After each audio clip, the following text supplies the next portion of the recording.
Halo semuanya, selamat datang. Perkenalkan, nama saya Diva Maharani Zahra. Saya di sini akan mengajak kalian nih untuk mencari tahu mengenai konferensi Asia Afrika. Nah, sebelumnya apakah kalian sudah pernah mendengar mengenai konferensi Asia Afrika ini, atau bahkan sudah mengetahui tentang konferensi Asia Afrika ini? Nah, mending kita simak aja yuk penjelasannya. Jadi, pada tahun 1955, dunia ini menyaksikan sebuah peristiwa bersejarah yang dimana mengubah dinamika internasional konferensi Asia Afrika yang ada di Bandung, Indonesia. Nah, konferensi ini tuh digagas oleh pemimpin-pemimpin yang visioner. Di antaranya yaitu ada Insinyur Soekarno dari Indonesia, lalu ada Jawaharlal Nehru dari India, lalu ada Gamal Abdel Nasser dari Mesir, lalu ada juga Muhammad Ali dari Pakistan, dan juga Kwame Nkrumah dari Ghana. Nah, setelah terjadinya Perang Dunia II, meskipun ada banyak negara di Asia dan Afrika yang telah merdeka, tetapi mereka ini masih terperangkap dalam sisa-sisa kolonialisme dan juga politik global, yang mana pada saat itu blok Barat dipimpin oleh Amerika Serikat dan blok Timur dipimpin oleh Uni Soviet yang bersaing dalam perang dingin yang mempengaruhi stabilitas negara-negara yang baru merdeka ini. Nah, negara-negara yang ada di Asia dan di Afrika ini, walaupun mereka telah merdeka, mereka ini masih menghadapi konflik internal dan juga ancaman perang. Lalu mereka ini tuh menyadari bahwa ada perlunya solidaritas dan juga kerjasama untuk kemerdekaan dan juga pembangunan. Nah, sekarang saya akan membahas mengenai pelaksanaan konferensi Asia Afrika. Nah, jadi konferensi Asia Afrika ini dilaksanakan di Bandung yang ada di Jawa Barat di Indonesia pada tanggal 18 sampai 24 April pada tahun 1955. Nah, konferensi ini tuh dihadiri oleh sebanyak 29 negara, termasuk tamu, staf sekretariat, ataupun staf yang mendampingi para delegasi. Di antaranya ini yaitu ada 18 negara dari Asia dan juga 6 negara dari Afrika.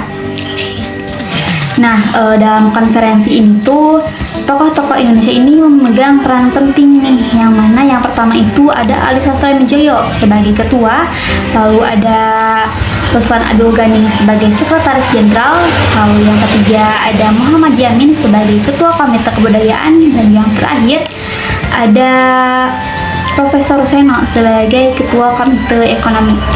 Lalu ada juga nih tujuan utama dari konferensi Asia Afrika ini, yang mana yang pertama tujuannya ini untuk meningkatkan kerjasama sosial, ekonomi maupun budaya antar bangsa Asia dan juga Afrika. Lalu tujuan yang kedua yaitu untuk mengakhiri diskriminasi rasial dan juga kolonialisme. Lalu yang ketiga untuk meningkatkan peran dan partisipasi bangsa-bangsa Asia dan Afrika dalam kerjasama internasional dan juga perdamaian dunia. Lalu yang keempat untuk membahas isu-isu bersama seperti kedaulatan negara dan kerjasama internasional. Hasil konferensi Asia Afrika yang pertama dalam kerjasama ekonomi, yaitu mendorong perdagangan dan mendirikan bank. Yang kedua dalam kerjasama budaya, mempererat hubungan antara bangsa-bangsa di Asia dan Afrika dengan mendorong kerjasama budaya, pendidikan, dan pengajaran melalui pertukaran tenaga pendidik, siswa, dan pelatih. Yang ketiga yaitu HAM, mempertahankan kewenangan atas martabat manusia sebagaimana tercantum dalam Deklarasi Universal Hak Asasi Manusia oleh PBB, dan menolak diskriminasi berdasarkan ras. Yang keempat, mengenai bangsa-bangsa yang belum merdeka, yaitu menolak segala penjajahan dalam segala bentuk. Yang kelima, mendorong kerjasama dan perdamaian internasional, mengusulkan agar negara-negara seperti Sri Lanka, Vietnam, Jepang, Laos, Kamboja, Yordania, Nepal, dan Libya yang telah mematuhi ketentuan Piagam PBB diterima sebagai anggota dan mengedepankan pengurangan persenjataan. Dengan demikian, dari hasil konferensi ini yang paling terkenal adalah Dasar-Sila Bandung. Deklarasi politik ini menguraikan gagasan-gagasan mendasar di balik inisiatif untuk memajukan keharmonisan dan kerjasama internasional. Dampak pelaksanaan Konferensi Asia Afrika. Dampak signifikan dari konferensi ini melahirkan semangat solidaritas antar negara dan membentuk dasar bagi gerakan non-blok yang memberi suara kepada negara-negara yang tidak ingin terjebak dalam konflik ideologi Perang Dingin.